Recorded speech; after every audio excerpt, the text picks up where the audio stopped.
Hello everyone, good morning. तो दोस्तों आज 2 अक्टूबर है। सबसे पहले तो आप सभी को देश के दो महान सपूत महात्मा गांधी और लाल बहादुर शास्त्री जी के जन्मदिवस की ढेर सारी बधाई और शुभकामनाएं।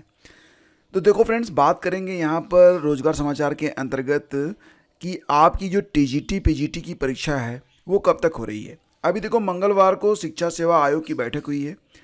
अब लेटेस्ट अपडेट यहाँ पर यह है कि अभी परीक्षा नियंत्रक जो कि नियुक्त कर दिए गए हैं देवेंद्र प्रताप सिंह, अभी उन्होंने अपना चार्ज लिया नहीं है। तो एग्ज़ाम डेट पर तो कोई खास बहस हुई नहीं, लेकिन यहाँ पर परीक्षा नियंत्रक के समक्ष जो अन्य लोग उपस्थित थे, जो बाकी जो स्टाफ था, उनमें चर्चा इस बात को लेकर हुई कि परीक्षा इस प्रकार से आगे कराई जाए कि इसमें पुनः परीक्षा या किसी प्रकार का जो आरोप लगता है वो ना लगने पाए, यानी कि पूरी शुचिता के साथ और बिल्कुल एक सही रणनीति के साथ ये परीक्षा होनी चाहिए।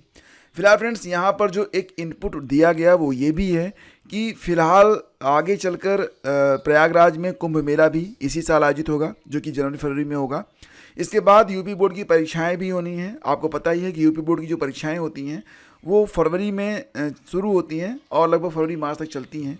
तो मिला जुला कर स्थिति यहाँ पर ये बन रही है कि ये कहा जा रहा है कि कैसा भी हो, ये दो बड़ी जो अड़चने हैं बीच में, इनको भी फोकस में रखा जाना चाहिए ताकि परीक्षा के बीच में ये दोनों अड़चने ना आए। तो इस बात के मद्देनज़र संभावना ये बन रही है कि टीजीटी पीजीटी की परीक्षा आयोग के द्वारा दिसंबर तक तो बिल्कुल संभव नहीं है, इसके बाद जनवरी फरवरी में भी नहीं हो पाएगी। तो परीक्षा मार्च या फिर अप्रैल में कराने के संकेत यहाँ पर मिल रहे हैं और मुझे 99% मैं श्योर हूँ कि ये परीक्षा आपकी मार्च अप्रैल में ही हो पाएगी, क्योंकि फ़िलहाल जैसा कि आप जानते हैं कि कुंभ मेले के दौरान या फिर जो यूपी बोर्ड की परीक्षाएं चल रही हैं उस दौरान परीक्षा का आयोजन कराना ये बिल्कुल भी संभव नहीं है। तो ये एक बड़ा महत्वपूर्ण इनपुट है और इससे इस बात के संकेत मिल रहे हैं कि परीक्षा अगले साल जा रही है। तो कुंभ एवं माध्यमिक शिक्षा बोर्डों की परीक्षाओं की तिथियों को ध्यान में रखकर ही जो एग्ज़ाम डेट है टीजीटी पीजीटी की, ये तय की जानी चाहिए। फिलहाल फ्रेंड्स, शिक्षा सेवा आयोग के अध्यक्ष प्रोफेसर कीर्ति पांडे की अध्यक्षता में यह बैठक संपन्न हुई है। इसमें सभी 12 सदस्य, सचिव और उप सचिव शामिल हुए। जोर इस पर रहा कि शिक्षक भर्ती परीक्षाओं को लेकर आयोग इस प्रकार से आगे बढ़े कि पूरी प्रक्रिया पूरी होने में कोई भी अड़चन न आने पाए।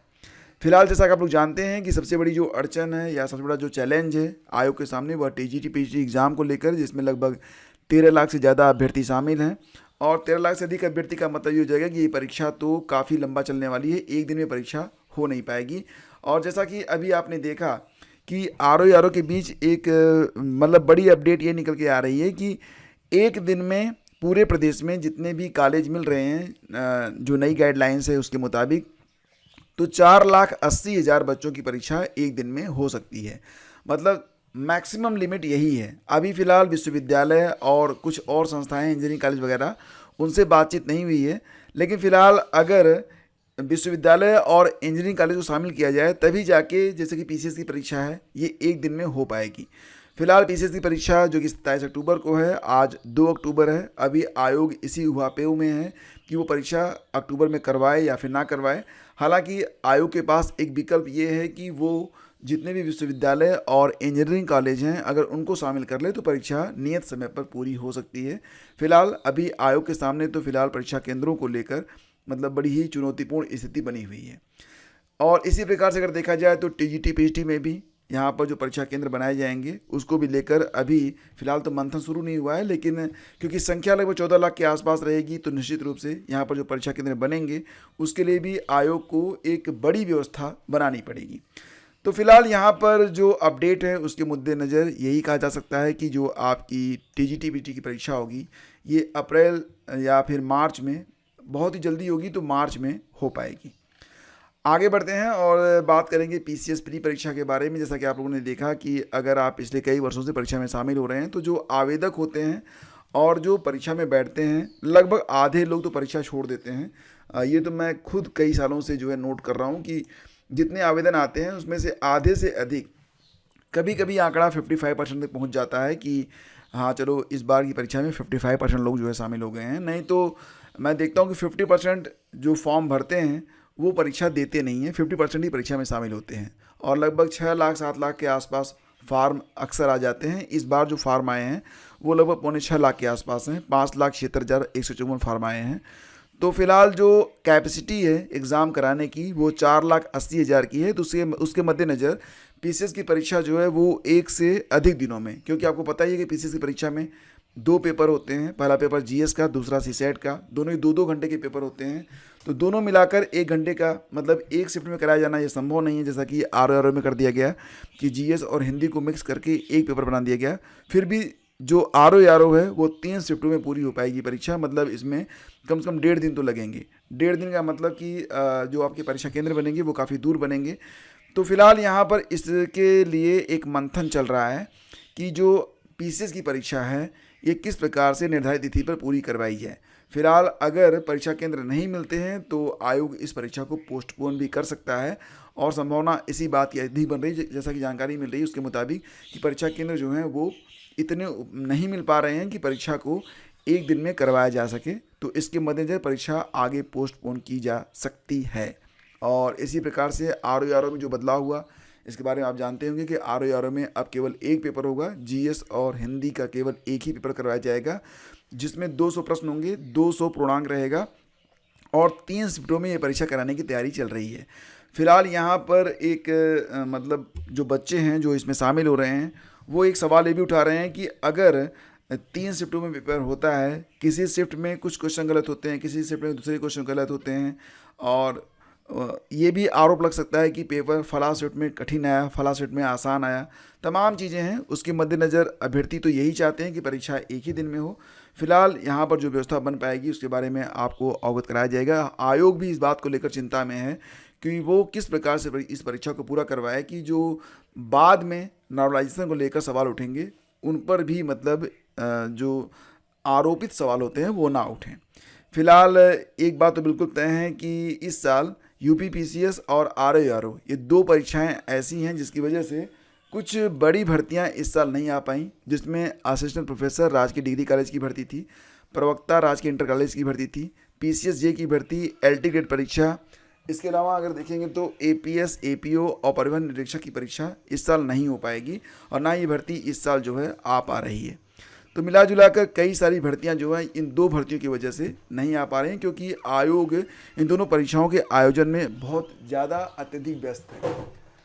और फ्रेंड्स इसी प्रकार से आगे बढ़ें तो फिलहाल यहाँ पर जो परीक्षा नियंत्रक हैं वो पूरी तैयारी कर रहे हैं कि परीक्षा जो है जो पीसीएस की है वो नियत समय पर हो पाए, लेकिन ये संभव प्रतीत नहीं हो पा रहा है। और अगर बात करें आरओआरओ के बारे में तो सेम पैटर्न है। तो मतलब यहाँ पर भी जो परीक्षा है वो लगभग 2 दिनों में हो पाएगी। मतलब एक पाली में अगर देखा जाए कि 4,80,000 के हिसाब से देखा जाए तो 3 पालियों में परीक्षा पूरी हो पाएगी। फिलहाल ये खबर आज के सभी अखबारों में है, आप खुद पढ़ सकते हैं। और देखो एक बड़ी भर्ती में एक बड़ा घोटाला सामने आया है। ग्रामीण डाक सेवक की भर्ती में फर्जीवाड़ा, 13 लोग उसमें गिरफ्तार हुए हैं। ये लोग फर्जी सर्टिफिकेट बनाकर अभ्यर्थियों की नियुक्ति करवाते थे, जैसा कि आप जानते हैं जीडीएस की भर्ती, और ये काफ़ी जो चर्चा में रहती है। इसमें कोई परीक्षा नहीं होती है, सिर्फ आपका जो एकेडमिक रिकॉर्ड होता है उसी को जोड़कर फाइनल मेरिट जो है तैयार की जाती है। और इसमें एक बड़ा गिरोह धराया है अलीगढ़ से। इसमें 13 लोग पकड़े गए हैं, इनके नाम यहाँ पर आप पढ़ सकते हैं। ये लोग करते क्या थे कि आवेदकों के फर्जी अंक पत्र ये सुभारती विश्वविद्यालय, राजस्थान विद्यापीठ और बिहार शिक्षा बोर्ड पटना आदि से तैयार कराते हैं। डाक विभाग के अधिकारी उन अंक पत्रों के सत्यापन में मदद करते हैं, जिसकी एवज में 1 लाख रुपया ये अभ्यर्थी से लेते हैं। बाकी रकम वो आपस में बांट लेते हैं। तो इस प्रकार से ये लोग घोटाला कर रहे थे। फिलहाल सभी पकड़े गए हैं, क्योंकि पाप का भांडा तो एक न एक दिन जरूर फूटता ही है। और शिक्षक भर्ती की फीस वापसी बात यहाँ पर हो रही है 72,825 शिक्षक भर्ती के बारे में। जैसा कि आप जानते हैं कि इसमें 2 विज्ञापन जारी हुए थे। 2011 में जो पहला विज्ञापन आया था तब प्रदेश में बीएसपी की सरकार थी। इसके बाद 2012 में जब एसपी यानी कि समाजवादी पार्टी की सरकार बनी थी तो दूसरा विज्ञापन जो था जारी हुआ था। पहला विज्ञापन जो था वो रद्द कर दिया गया था। पहला विज्ञापन जो था वो टीईटी के अंकों के आधार पर भर्ती होनी थी। इसके बाद जो दूसरा विज्ञापन जारी हुआ था उसमें एकेडमिक को ऐड किया गया था, लेकिन आगे चलकर मामला फिर कोर्ट में पहुंचता है। और जो दूसरा विज्ञापन जारी हुआ था समाजवादी पार्टी के समय में, तो उस पर जनवरी के महीने में काउंसलिंग स्टार्ट ही हो रही थी कि कोर्ट से आदेश आ गया था कि जो दूसरा विज्ञापन है वो रद्द कर दिया गया है। इसके बाद जो भर्ती पूरी हुई थी वो पहले विज्ञापन यानी कि बीएसपी सरकार 2011 वाले विज्ञापन से भर्ती पूरी हुई थी। हालांकि इसमें भी अभी विवाद है कि पूरे पद इसमें भरे नहीं गए थे। लेकिन फ्रेंड्स इसी बीच ये भी था कि बहुत सारे अभ्यर्थियों ने जो कि 2012 में समाजवादी पार्टी की जब सरकार थी कि विज्ञापन में जिन्होंने आवेदन किया था तो लगभग 500 रुपये प्रति जिले में उन्होंने आवेदन किया हुआ था। तो ये कहा गया था कि जितने भी लोग दूसरी भर्ती में आवेदन किए थे उन लोगों को उनकी फ़ीस वापस कर दी जाएगी। हालांकि ये मामला जो है लगभग देखा जाए तो 12 साल पुराना है, लेकिन अभी तक अभ्यर्थियों को उनकी फ़ीस वापस नहीं मिली है। 11 जिलों के बेसिक शिक्षा अधिकारियों को चेतावनी दी गई। इसके लिए ये कहा गया है कि आप लोग जानकारी उपलब्ध कराएं कि कितने लोगों ने यहाँ पर फ़ीस जमा की है और कितने लोगों की फ़ीस वापसी भी नहीं हुई है। वैसे देखा जाए तो शायद ही किसी की फ़ीस वापस हुई हो, मुझे इसके बारे में ज़्यादा जानकारी नहीं है, लेकिन लग रहा है कि अभी तक फ़ीस वापसी के बारे में प्रक्रिया कई बार स्टार्ट हुई है, लेकिन अभी तक फ़ीस वापसी हो नहीं पाई है। फ़िलहाल ये मामला अभी फ़िलहाल गर्म है। हालांकि जो अभ्यर्थी यहाँ पर आवेदन किए थे वो ये चाहते हैं कि क्योंकि वो ओवर एज हो चुके हैं, कुछ की उम्र तो 50 साल के ऊपर भी है, तो वो चाहते हैं कि अनुकंपा के आधार पर उनको नौकरी दे दी जाए और इसके लिए बाकायदा सुप्रीम कोर्ट में एक याचिका भी डाली गई है जो कि अभी उस पर सुनवाई भी होती है। आगे बढ़ते हैं। इंटरमीडिएट से डीएलएड मामले में अपील करेगी पीएनपी संस्था। जैसा कि आप जानते हैं कि उत्तर प्रदेश में डीएलएड को लेकर आवेदन की प्रक्रिया जो है वो स्टार्ट है और इसी बीच यूपी सरकार ने यहाँ पर डीएलएड में एडमिशन के लिए 2 कैटेगरी सेट की है। अगर कोई स्पेशल डीएलएड करना चाहता है तो उसके लिए एलिजिबिलिटी इंटरमीडिएट रखी गई है और सामान्य डीएलएड के लिए जो एलिजिबिलिटी है वो स्नातक रखी गई है। इस बात को कोर्ट में चैलेंज किया गया तो कोर्ट ने ये कहा है, इलाहाबाद हाईकोर्ट ने यह कहा है कि पूरे देश में डीएलएड करने के लिए जो योग्यता होती है वो इंटरमीडिएट रखी गई है। तो ऐसी कंडीशन में यूपी में ये बड़ा बदलाव क्यों?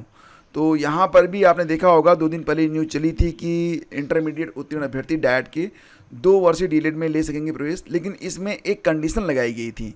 इसमें यह कहा गया था कि जो याची हैं केवल उन्हीं को अवसर दिया जाएगा। जैसा कि आप यहाँ देख सकते हैं कि जो याची हैं उनको ही यहाँ पर अवसर दिया जाए, लेकिन अगर ऐसा होता है तो बाकी जो अभ्यर्थी हैं वो लोग भी डिमांड करेंगे।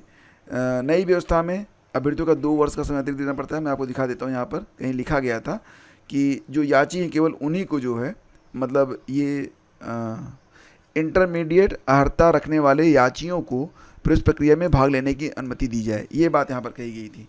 लेकिन ऐसा तो संभव नहीं है, तो इसके लिए फ़िलहाल अभी जो इंटरमीडिएट से डीएलएड मामले में अपील करने वाली है पीएनपी संस्था। मतलब अभी ये जो मामला है ये क्लियर नहीं है और फिलहाल जो मामला है वो कोर्ट जाने के बारे में तैयारियां की जा रही हैं और इस पर जो संस्था है पीएनपी वो जो उनके स्पेशलिस्ट हैं उनसे सलाह ली जा रही है। और देखो फ्रेंड्स, सोशल मीडिया पर अगर आप उससे कनेक्ट होना चाहते हैं तो आप स्टडी विद ज्ञान प्रकाश लिख कर सर्च कर सकते हैं। और जो लोग भी यहाँ पर आंगनवाड़ी भर्ती और अन्य भर्तियों के बारे में तुरंत जो है अपडेट चाहते हैं उनसे मैं बस रिक्वेस्ट ये करना चाहूँगा कि प्लीज़ आप लोग हमें ट्विटर पर फॉलो ज़रूर कर लें। ट्विटर जिसे अब आप लोग एक्स कहते हैं, इसका लिंक मैं आपको पहले कमेंट में दे दूँगा, तो वहाँ पर जाकर आप लोग हमें फॉलो कर सकते हैं। जैसे कि मैं आपको बता दूँ कि उत्तर प्रदेश आंगनवाड़ी भर्ती के लिए मैंने यहाँ पर अपडेट कर दिया है। 2 नए ज़िले, एग्जैक्टली 3 नए ज़िले शुरू हुए हैं जहाँ पर आवेदन, उनके बारे में अपडेट यहाँ पर है। जैसे कि उत्तर प्रदेश आंगनवाड़ी भर्ती के लिए इस समय कहाँ से आवेदन लिए जा रहे हैं और जैसे ही नए आवेदन शुरू होते हैं ना, मैं यहाँ पर आपको अपडेट कर देता हूँ। जैसे कि इस समय हमीरपुर, अमेठी, वाराणसी, कन्नौज, झांसी, महोबा, आगरा, संत कबीर नगर से आवेदन शुरू हुए हैं। तो 3 नए ज़िले हैं, महोबा, आगरा और संत कबीर नगर से भी आंगनवाड़ी भर्ती में जो आवेदन शुरू हो चुके हैं। बाकी जो भी नए ज़िले इसमें शामिल होंगे उनके बारे में अपडेट मैं आपको यहाँ पर देता रहूँगा और ट्विटर पर आकर आप अपने सवाल भी हमसे पूछ सकते हैं। जो भी अपडेट रहेगी मैं उसका आंसर आपको यहाँ पर देता रहूँगा और आप एक बार इसे फॉलो करके देखें। आपके एग्ज़ाम के लिए छोटे छोटे पोस्ट यहाँ पर आपको मिल जाते हैं जो कि आपके लिए काफ़ी हेल्पफुल रहते हैं। तो आज के सेशन फ्रेंड्स बस इतना ही, मिलते हैं आपसे अगले वीडियो में। तब तक के लिए हमें आगे दीजिए। पहला कमेंट एक बार जरूर चेक कीजिएगा, एक्स को फॉलो करना बिल्कुल भी मत भूलिएगा। Thank you so much, have a great day, जय हिंद।